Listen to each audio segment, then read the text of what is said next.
அனைவருக்கும் வணக்கம். நான் உங்கள் Saravanan Periyasamy. TNPSC previous year question தான் டிஸ்கஸ் பண்ணிட்டு இருக்கிறோம். அந்த வகையில் இன்று இந்தியன் எக்கனாமிக்ஸ் பார்ட் 4க்கான கண்டென்ட் தான் டிஸ்கஸ் பண்ண போறோம். வாங்க கண்டென்ட்டுக்குள்ள போலாம். முதல் கேள்வி 2011 சென்சஸ்ல இருந்து கேட்டிருக்கிறாங்க. 2011 மக்கள் தொகை கணக்கெடுப்பின்படி நாட்டில் மொத்த விவசாய தொழிலாளர்களின் எண்ணிக்கை 2001 எவ்வளவு இருக்குதுன்னா 234.1 மில்லியன் தொழிலாளர்கள் என்பதிலிருந்து 2011 வந்து பாத்தீங்கன்னா எவ்வளவு மில்லியன் தொழிலாளர்களாக அதிகரித்துள்ளது அப்படின்னு கேட்டிருக்கிறாங்க. அதாவது 2001 சென்சஸ் பிரகாரம் வந்து பார்த்தா 234.1 மில்லியன் வந்து பாத்தீங்கன்னா விவசாயம் சார்ந்த தொழிலாளர்கள் அப்படிங்கிறாங்க. அதே 2011 எவ்வளவுன்னு கேட்டாங்கன்னா 263.1 மில்லியன். சரிங்களா, 263.1 மில்லியன். இதுதான் வந்து பாத்தீங்கன்னா சரியான விடை. ஆப்ஷன் சி தாங்க சரியான விடை. அடுத்த கொஸ்டினுங்க, பின்வருவனவற்றில் தேசிய வேளாண் தொழில்நுட்ப திட்டத்தின் முக்கியமான குறிக்கோள்கள் எதுன்னு கேட்கிறாங்க. சரிங்களா, தேசிய வேளாண் தொழில்நுட்ப திட்டம் அதனுடைய முக்கியமான நோக்கங்கள் அல்லது குறிக்கோள் என்னன்னு கேட்கிறாங்க. உற்பத்தி முதல் நுகர்வு முறை வரை பற்றி ஆராய்ச்சி. சரிங்களா, கண்டிப்பா வராது. இயற்கை வளங்களின் அடிப்படையை பாதுகாத்தல் மற்றும் பழங்களின் உற்பத்தி திறனை மேம்படுத்துதல். இரண்டாவது சரியானதுதான். நிலையான கிராமப்புற வாழ்வாதார பாதுகாப்பை கொண்டு வருதல். அதுக்கு சம்பந்தமே கிடையாது. சரிங்களா, அப்பனா இரண்டு மட்டும் என்ன இருக்குது சரியாக இருக்குது. ஆப்ஷன் பி தான் வந்து பாத்தீங்கன்னா இதற்கான சரியான விடை. தேசிய வேளாண் தொழில்நுட்ப திட்டத்தின் முக்கியமான குறிக்கோள் எதுன்னு கேட்டாங்கன்னா இயற்கை வளங்களின் அடிப்படையை பாதுகாத்தல் மற்றும் பழங்களின் உற்பத்தி திறனை மேம்படுத்துதல். ஆப்ஷன் பி தான் சரியான விடை. அடுத்த கொஸ்டினுங்க, நிதி ஆயோக் குறியீட்டின்படி சுகாதார குறியீட்டு அறிக்கையை தமிழ்நாட்டின் நிலை. ஆக்சுவலா வந்து பாத்தீங்கன்னா ஸ்கூல் புக்ல இருக்கக்கூடிய டேட்டாவை தான் கேட்டிருக்கிறாங்க.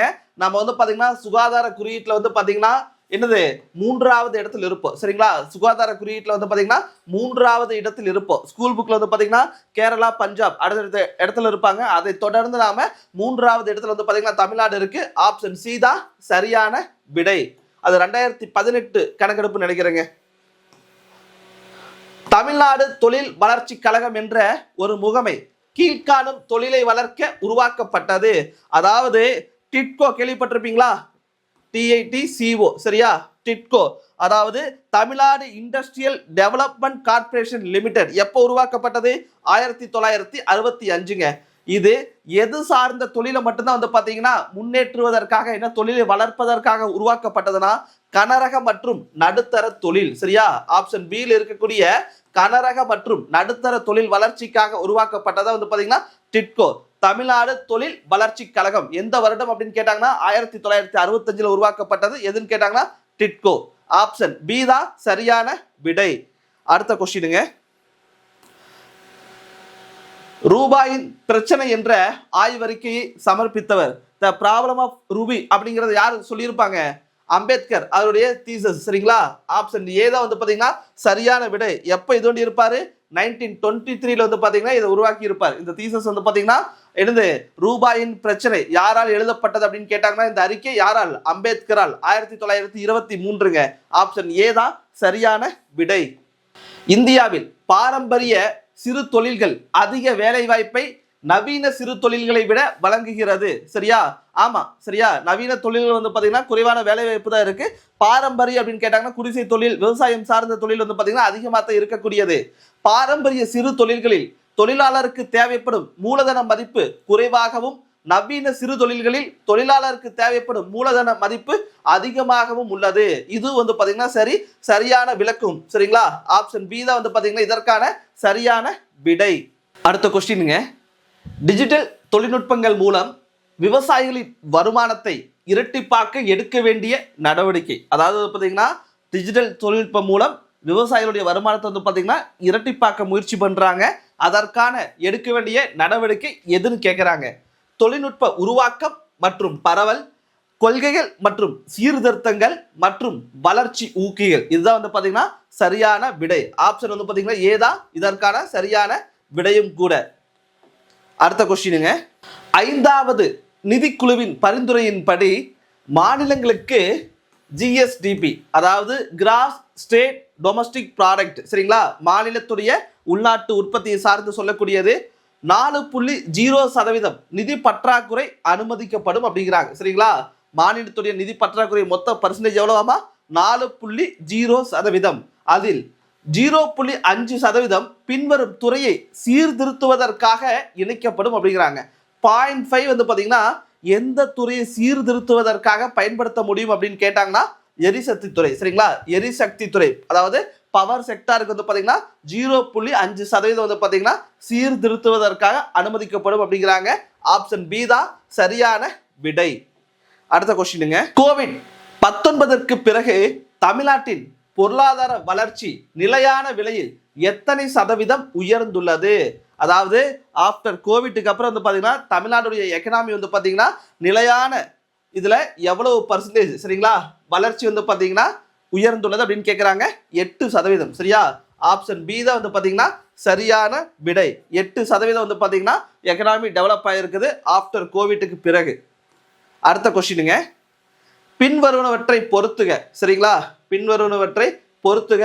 எது எல்லாமே வந்து பார்த்தா ஃபினான்ஸ் கமிஷன், அதாவது 8வது நிதிக்குழு, அதோடைய தலைவராக இருக்கக்கூடியவர் ஒய்பி சவான். சரிங்களா, 3வது. அடுத்தது 12வது நிதிக்குழுவின் தலைவர் வந்து பார்த்தீங்கன்னா டாக்டர் சி ரங்கராஜன், 4வது. 13வது நிதிக்குழுவுடைய தலைவர் வந்து பார்த்தீங்கன்னா விஜய் கேல்கர். சரிங்களா, அப்பனா 1வது. 14வது நிதிக்குழுவுடைய தலைவர் வந்து பார்த்தீங்கன்னா ஒய்வி ரெட்டிங்க. சரிங்களா, 2வது.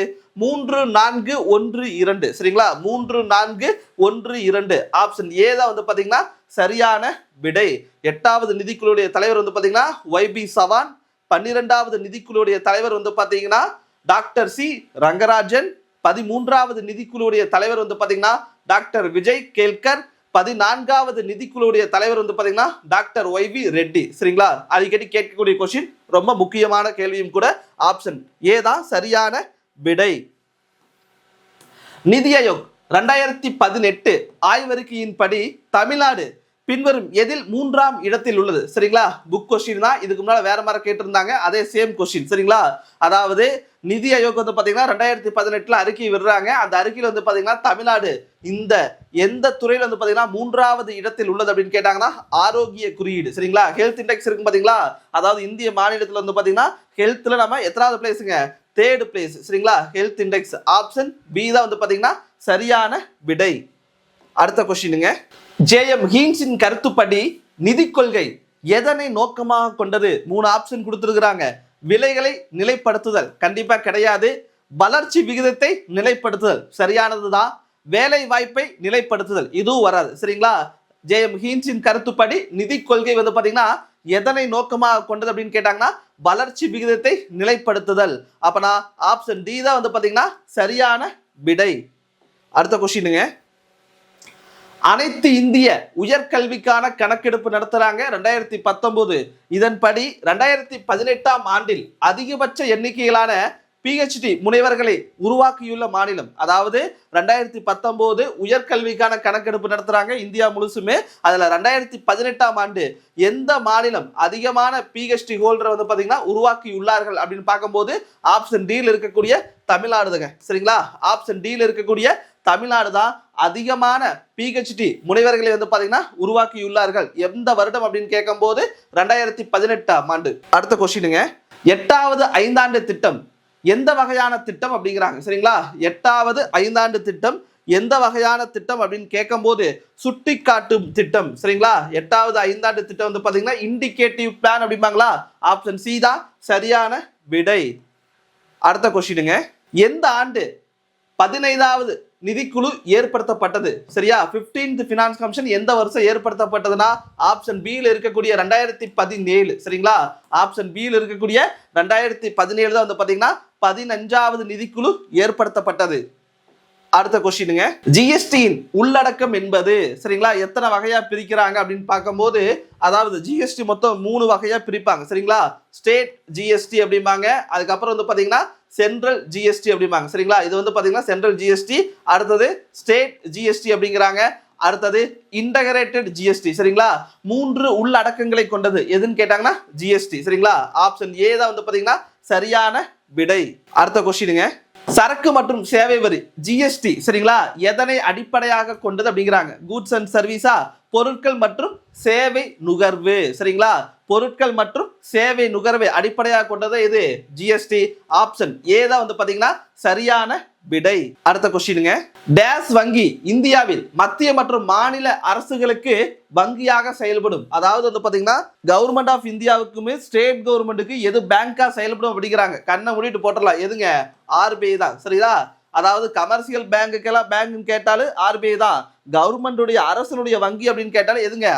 ஆர்பிஐ தான், இந்திய ரிசர்வ் பேங்க். சரிங்களா, ஆப்ஷன் டி தான் வந்து பாத்தீங்கன்னா இதற்கான சரியான விடை. அடுத்த கொஸ்டினுங்க, நான்காவது ஐந்தாண்டு திட்டம் எதன் அடிப்படையாக அமைந்துள்ளது? சரியா, ஆப்ஷன் பியில் இருக்கக்கூடிய சிஇஎல்பி. சரிங்களா, ஆப்ஷன் பியில் இருக்கக்கூடிய சிஇஎல்பி மாடல் நான்காவது ஐந்தாண்டு திட்டம் வந்து பாத்தீங்கன்னா ஆப்ஷன் பி தான் வந்து பாத்தீங்கன்னா சரியான விடை, சிஇஎல்பி மாதிரி. அடுத்த கொஸ்டினுங்க, பின்வரும் அமைப்புகளில் எது இந்தியாவில் மொத்த உள்நாட்டு உற்பத்தியை கணக்கிடுகிறது? சரிங்களா, உள்நாட்டு உற்பத்தியை கணக்கிடக்கூடிய அமைப்பு எதுன்னு கேட்கிறாங்க. தேசிய புள்ளியியல் அலுவலகம். சரியா, ஆப்ஷன் ஏ தான் வந்து பாத்தீங்கன்னா சரியான விடை. அடுத்த கொஸ்டினுங்க, எல்பிஜி மாதிரி வளர்ச்சியை அறிமுகப்படுத்தியவர். சரிங்களா, யார் அறிமுகப்படுத்தி இருப்பா? மன்மோகன் சிங். 1991 வந்து பாத்தீங்கன்னா லிபரலைசேஷன், பிரைவேடைசேஷன், அடுத்தது குளோபலைசேஷன். சரிங்களா, இந்த மாதிரி வளர்ச்சி அறிமுகப்படுத்தியவர் யாருன்னு கேட்டாங்கன்னா டாக்டர் மன்மோகன் சிங். ஆப்ஷன் பி தான் வந்து பாத்தீங்கன்னா சரியான விடை. ஒரே இந்திய பிரதமர் வந்து பாத்தீங்கன்னா ஆர்பிஐ கவர்னராகவும் இருந்திருப்பார். யாருன்னு கேட்டாங்கன்னா மன்மோகன் சிங். அடுத்த கொஸ்டினுங்க, இந்தியாவில் முதல் ஐந்தாண்டு திட்டம் எதன் அடிப்படையை கொண்டது? சரிங்களா, ஃபர்ஸ்ட் 5 இயர் பிளான் வந்து பாத்தீங்கன்னா என்ன மாடல் அப்படின்னு கேட்கறாங்க. ஹரார் டோமர் மாடல். சரிங்களா, ஆப்ஷன் ஏ தான் வந்து பாத்தீங்கன்னா சரியான விடை. அடுத்த கொஸ்டினுங்க, நிதி ஆயோக்கின் குறைந்தபட்ச ஆதரவு விலை, அதாவது மினிமம் சப்போர்ட் பிரைஸ் பத்தி ஒரு ஸ்டேட்மெண்ட் கேட்டிருக்கிறாங்க. எது சரியா இருக்குதுன்னு பார்ப்போம். குறைந்தபட்ச ஆதரவு விலை விதைப்பு காலத்திற்கு முன்பே அறிவிக்கப்படும். சரியானது தான். சரியா, பயிர் வந்து பார்த்தா விதைப்பதற்கு முன்னாலேயே இந்த பயிருக்கு இதுதான் ரேட் அப்படின்னு சொல்லணும். சரிங்களா, அதான் மினிமம் சப்போர்ட் பிரைஸ். குறைந்தபட்ச ஆதரவு விலையின் நோக்கம் விவசாயிகளுக்கு விலை உத்தரவாதம் அளிப்பது. கரெக்ட் தான். சரியா, பயிர் வந்து பார்த்தீங்கன்னா போட்டதுக்கு பிறகு, அதாவது அறுவடை ஈல்டு எடுத்ததுக்கு அப்புறம் திடீர்னு விலை குறைஞ்சிருச்சுன்னா அவங்களுக்கு நட்டம். சரிங்களா, விதைப்பதற்கு முன்னாலேயே வந்து பார்த்தீங்கன்னா அவங்களுக்கு விலை இதுதான் ரேட் அப்படின்னு சொல்லும் போது விவசாயிகளுக்கு விலை உத்தரவாதம் அளிப்பது வந்து பார்த்தீங்கன்னா மினிமம் சப்போர்ட் பிரைஸ் உடைய மற்றொரு முக்கியமான நோக்கம். உலகமயமாதலில் ஏற்பட்டுள்ள தங்கு தடையற்ற வர்த்தகத்தின் விளைவாக விவசாய பொருட்களின் விலையில் ஏற்படும் தேவையற்ற ஏற்ற இறக்கங்களில் இருந்து விவசாயிகளை காப்பது முக்கியம் அல்ல. சரியா, முக்கியம் தான். சரிங்களா, அப்பப்போ விலைவாசி ஏறி இறங்குதா, திடீர்னு தக்காளி வந்து பாத்தீங்கன்னா 100 ரூபாய்க்கு விற்கி, திடீர்னு 2 ரூபாய் 3 ரூபாய்க்கு கூட போகுது, கிலோ 5 ரூபாய் 10 ரூபாய்க்கு போகுது. அப்போ விவசாயிகளுக்கு நட்டமா? அப்பனா மூணாவது ஸ்டேட்மெண்ட் என்னது? தவறாக இருக்குது. ஏ மற்றும் பி மட்டும்தான் வந்து பாத்தீங்கன்னா சரி. ஆப்ஷன் பி தான் சரியான விடையும் கூட. அடுத்த கொஸ்டினுங்க,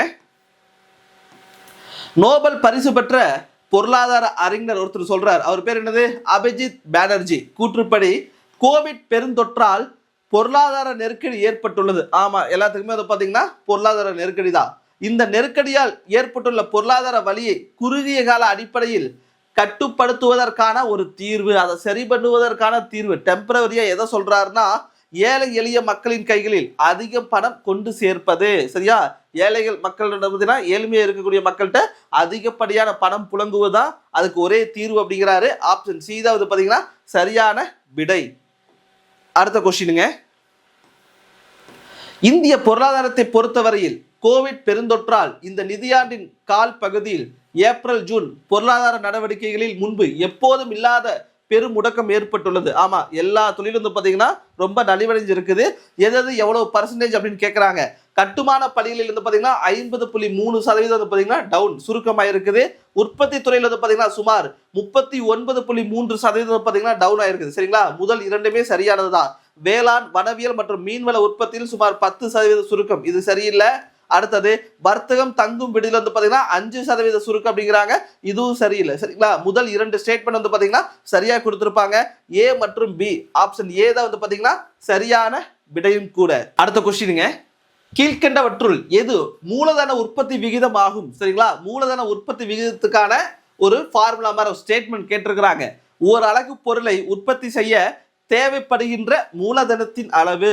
ஏதோ ஒரு பொருளை உற்பத்தி செய்யணும்னா அதுக்கு எவ்வளவு ரா மெட்டீரியல் தேவைப்படுதோ அதுதான் வந்து பாத்தீங்கன்னா மூலதன உற்பத்தி விகிதம் அப்படிங்கிறாங்க. ஆப்ஷன் பி தான் வந்து பாத்தீங்கன்னா சரியான விடை.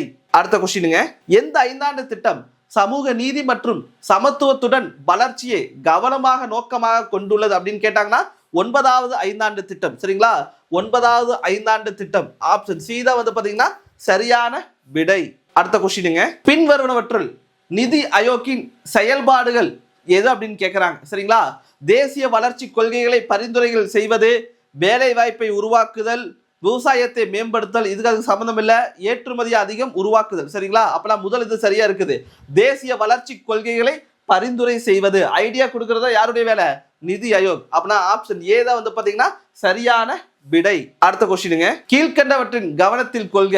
சரிங்களா, அதாவது ரிசர்வ் வங்கியுடைய முக்கியமான அறிக்கை அப்படின்னு கேட்கறாங்க. எதெல்லாம் வரும் எது வராது அப்படின்னு கேட்கறாங்க. நடவடிக்கைகளின் கணக்கு. சரியா, நடவடிக்கைகளின் கணக்கு வருமானு கேட்டா கண்டிப்பா வரும். அடுத்தது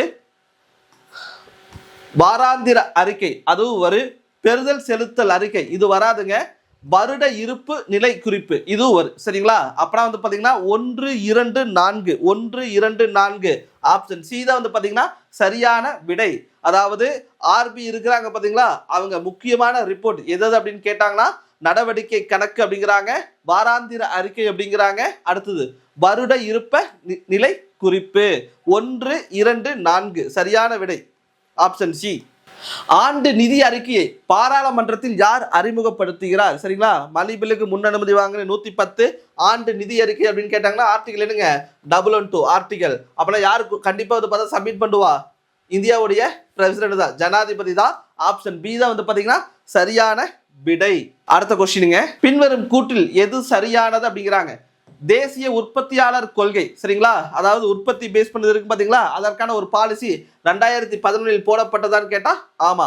நடுத்தர பருவத்தில் உற்பத்தியாளர்கள் வளர்ச்சி 12 - 14% கொள்கை ஏற்படுத்தப்பட்டது. ஆமா, அதாவது பாத்தீங்கன்னா குறுகிய காலத்துல வந்து பாத்தீங்கன்னா அதாவது உற்பத்தி சார்ந்த வளர்ச்சி எவ்வளவு வேணுமாமா? 12 - 14.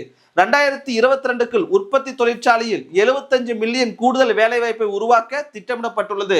வேலைவாய்ப்பை அதிகப்படுத்த திட்டமிடல். ஆனா 75 மில்லியன் கேட்டா கிடையாது, 100 மில்லியன். அப்பனா 3வது தவறா இருக்குது.